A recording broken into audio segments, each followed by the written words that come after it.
ఉన్నాడు. రాజకీయం చేసుకున్న తర్వాత ఎవరైనా సరే కొన్ని విలువలు ఉంటాయి, కొన్ని పద్ధతులు ఉంటాయి, కొన్ని ప్రాధాన్యతలు ఉంటాయి. ఎలాంటి లేకుండా అనునిత్యం మీరు నోరిప్పితే అబద్ధాలు, బ్లాటెంట్ లైస్. ఒక ముఖ్యమంత్రిగా ఉండే వ్యక్తి ఇన్ని అబద్ధాలు చెప్పి మళ్ళా సర్వైవ్ అవుతాడు నా జీవితంలో ఎప్పుడు నేను ఊహించలేదు. చెప్పిన అబద్ధం చెప్పకుండా చెప్పేయడం. ఎవరైనా నువ్వు తప్పు చేశావు అంటే వాళ్ళపైన పడిపోవడం.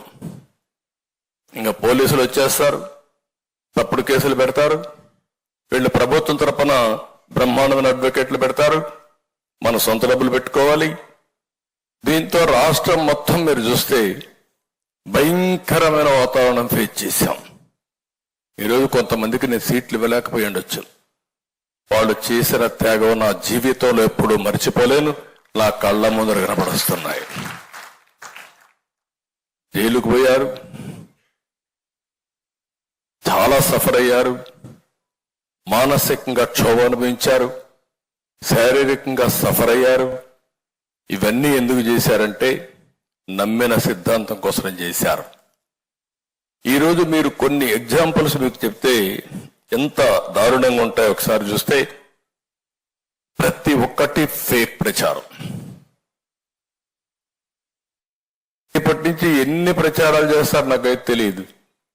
లేటెస్ట్ గా చూస్తే బీజేపీ పార్టీ ప్రెసిడెంట్ కూడా రాజీనామా చేసేసిందని ఒక వార్త పెట్టేశారు. అంత మునుపు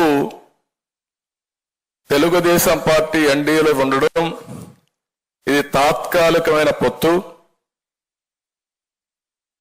పోలవరం అమరావతి అన్నీ అయితే తప్ప మేమేం చేయడం లేదని చెప్పి ఇంకొక లెటర్ పెట్టేశారు నా పేరుతోనే. పురంధేశ్వరి గారు సరే మాకు ఫ్యామిలీ కావచ్చు, కానీ 30 ఏళ్లుగా ఆవిడ వేరే పార్టీలో ఉంది, కాంగ్రెస్ లో ఉంది, కేంద్రంలో మంత్రిగా పనిచేసింది, ఇప్పుడు బీజేపీలో ఉంది, రాష్ట్ర పార్టీ అధ్యక్షులుగా పనిచేస్తుంది. ఎన్ని తప్పుడు వార్తలు రాయాలో అన్ని తప్పుడు వార్తలు రాసే పరిస్థితికి వచ్చారు. రాజకీయాల్లో ఉన్నప్పుడు చాలా కుటుంబాల్లో వివిధ రాజకీయ పార్టీల్లో కుటుంబ సభ్యులు ఉంటారు. వాళ్ళు నమ్మిన పార్టీకి వాళ్ళు పనిచేసుకుంటారు. అలాంటిది ఎన్ని తప్పుడు వార్తలు పెట్టాలనో అన్ని తప్పుడు వార్తలు పెట్టారు. జనసేన పార్టీ ఉంది, పవన్ కళ్యాణ్ గారు, మేము వాళ్ళ కోసం మేము పనిచేయాల్సి వచ్చే పరిస్థితి వస్తుంది. మా కోసరం కాదు, ప్రజల కోసరం కాదు. ఒక 2 నిమిషాలు అయితే ఒక వార్త పెట్టేసి ఆయన ఓట్ బ్యాంక్ స్ట్రాంగ్ గా ఉంటే వాళ్ళందరిలో అపోహలు వచ్చి పెట్టడం, మేము సీట్లన్నీ కూడా ఇద్దరు అడ్జస్ట్ చేసుకుంటే ఈ పొత్తులో సీట్లు ఒకరికి అన్యాయం జరిగిపోయింది, ఒకరికి న్యాయం జరిగిపోయిందని మాట్లాడడం. అంటే మీకు ఒక్కటి కాదు, ఎన్ని విధాల ప్రయత్నం చేయాలనో అన్ని విధాల ప్రయత్నం చేసే పరిస్థితికి వచ్చారు. లేటెస్ట్ మీరు ఒకసారి చూస్తే ఎంత దుర్మార్గం అంటే, విశాఖపట్నంలో డ్రగ్స్ పట్టుకున్నారు. విశాఖపట్నంలో డ్రగ్స్ పట్టుకుంటే క్లియర్ కట్ గా డ్రగ్స్ పట్టుకున్న తర్వాత మామూలుగా కూడా కాదు, 25,000 కేజీలు డ్రగ్స్ వచ్చాయి. అది కూడా డ్రై ఈస్ట్ పేరుతో బ్రెజిల్ నుంచి కన్సైన్మెంట్ వచ్చింది. ఇక్కడైతే గవర్నమెంట్, ఇది సిబిఐ వాళ్ళు రాసిన రిపోర్ట్. ఇది during the process of examination various officers of AP government and port employees gathered at site, causing delay in the CBI proceedings. The representatives of importer informed that there is prediction of rainfall and all his goods might get damaged in rainfall. Hence request to keep the goods inside the container for the day for its safety custody. అటు container తీసుకొచ్చిన వ్యక్తి ఇటు అధికారులు పోయి delay చేయడానికి ప్రయత్నం చేశారు. Delay చేసిన తర్వాత మనం అడిగాం, ఇది ఫస్ట్ టైం కాదు. ఆఫ్ఘనిస్తాన్ నుంచి ఇదే మారుగా 21,000 కోట్ల రూపాయలు విలువ చేసే డ్రగ్స్ వచ్చాయి. అదే మారుగా ఈరోజు రాష్ట్రం మొత్తం గంజాయి ఉంది. డే 1 మనం ఫైట్ చేస్తున్నాం. మనం పోరాడుతూ ఉంటే తెలుగుదేశం పార్టీ ఆఫీసు మీద దాడి చేశారు.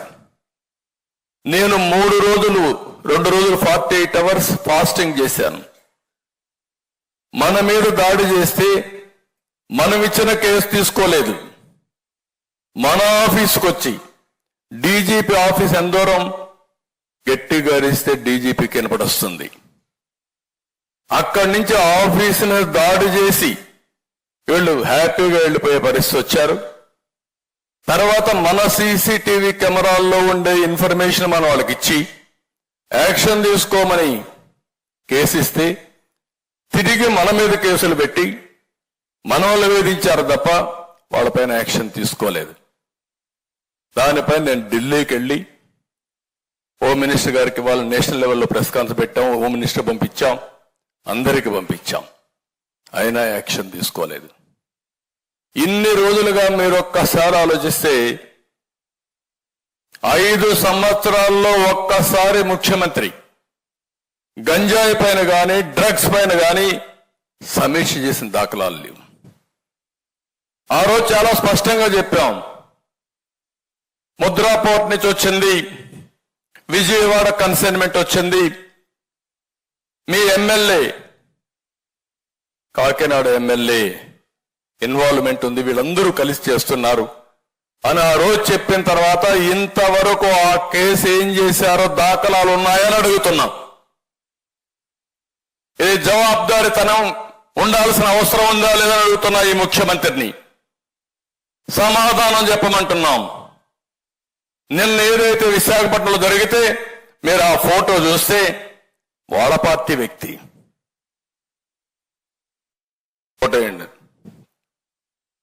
అతను చూస్తే వాళ్ళ పార్టీ వ్యక్తి అయితే మనం చెప్తే ఇమ్మీడియట్ గా మన మీద మళ్ళా ఆరోపణ.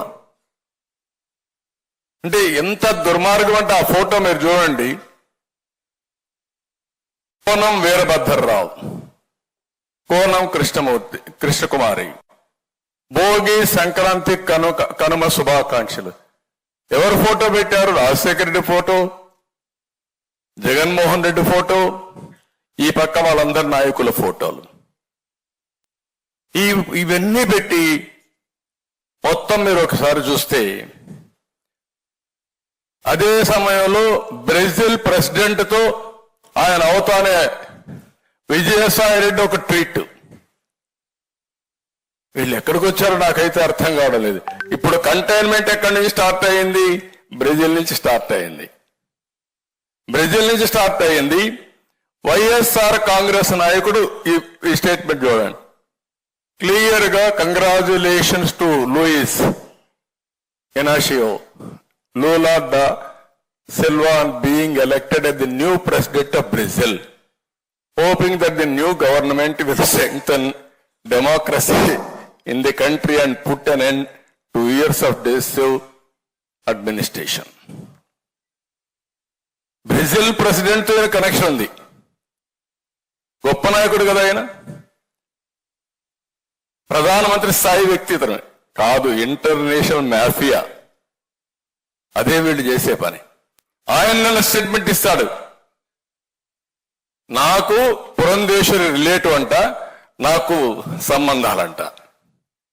అంటే అడ్డంగా మీరు ఎందుకు అర్థం చేసుకోవాలంటున్నానంటే 5 సంవత్సరాలు ఈ రాష్ట్రంలో డ్రగ్స్ మాఫియాని పెంచి పోషించి కడాన రాష్ట్రాన్ని నాశనం చేసి ఈరోజు ఇంటర్నేషనల్ మాఫియాతో సంబంధాలు ఎస్టాబ్లిష్ చేసే పరిస్థితికి వచ్చారంటే వీళ్ళు ఏమనాలి నాకైతే అర్థం కావడం లేదు. మీ నాయకులు చేస్తారు, మీ నాయకుల దగ్గర చేపిస్తారు, చేయించి నేరం మన మీద మోపే ప్రయత్నం. ఇది మీరు గుర్తుపెట్టుకోవాల్సిన అవసరం ఉంది. అందుకే నేను చాలా స్పష్టంగా చెప్తున్నా, ఈరోజు ఇక్కడ జరిగే విషయాలు మీరు చూస్తే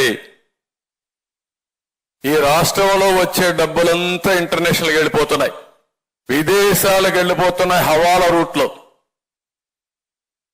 ఇవి గాని ఈ రోజా రేపా ఎల్లుండా మనకు తెలియదు. నిన్న మీరు చూస్తే అక్వా ఏదైతే కంపెనీ ఇప్పుడు మనం మాట్లాడుతున్నామో ఆ వ్యక్తి కోన వీరభద్రరావు, సంధ్య అక్వా ఎక్స్పోర్ట్ పేరుతో వచ్చింది. ఇది అతను వైసీపీ నేత